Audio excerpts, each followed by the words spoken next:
Hello நண்பர்களே, இன்றைக்கி வெண்டைக்காய் பச்சடி வைக்க போகிறோம். உரப்பு இல்லாமல் வைப்போம், வாங்க பார்க்கலாம். சட்டி வச்சு எண்ணெய் ஊற்றியாச்சு. கடுகு, உளுந்தம்பருப்பு, சீரகம், வெண்டைக்காய் வதக்கி இருக்குது. வெங்காயம், தக்காளி, கருவேப்பிலை வெட்டி இருக்குது. இந்த பருப்பு வேக வச்சு வச்சுருக்கோம். கடலைப்பருப்பு போட்டு வைங்க, நல்லாயிருக்கும்.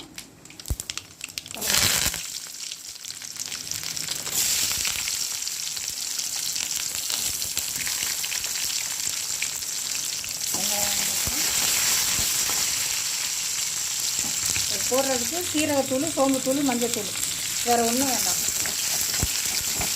வச்சு சாப்பிட்டு பாருங்கள், சூப்பராக இருக்கும்.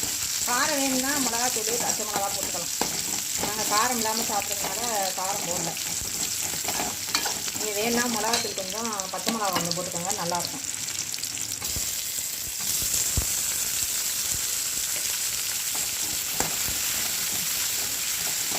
வெங்காயம் தக்காளி வதங்கி வச்சு வெண்டைக்காயை போட்டு வைக்கணும். வெங்காயம் தக்காளி வதங்கிடுச்சு. உப்பு,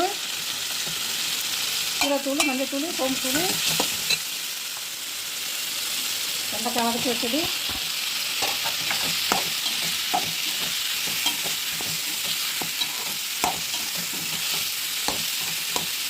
இப்போ இந்த வேக வச்ச கடலைப்பருப்பு. இந்த தோரம்பருப்பு வேணாலும் போட்டுக்கோங்க, நல்லாயிருக்கும். கடலைப்பருப்பு போட்டுக்கிட்டா நல்லாயிருக்கும் பச்சடிக்கு. அவ்வளோதான். வெண்டைக்காய் வெந்தோடனே இறக்கிட வேண்டியதான். வெண்டைக்காய் பச்சடி காரம் இல்லாமல் ரெடி. செட்டிநாட்டு சமையல், பெரியம்மா சமையல், நெடுங்குடி. வெண்டைக்காய் காரம் இல்லாமல் பச்சடி வச்சுருக்கிறேன். பார்த்து செஞ்சு சாப்பிட்டு கமெண்டில் சொல்லுங்கள் எப்படி இருந்துச்சுன்னு. பாய்.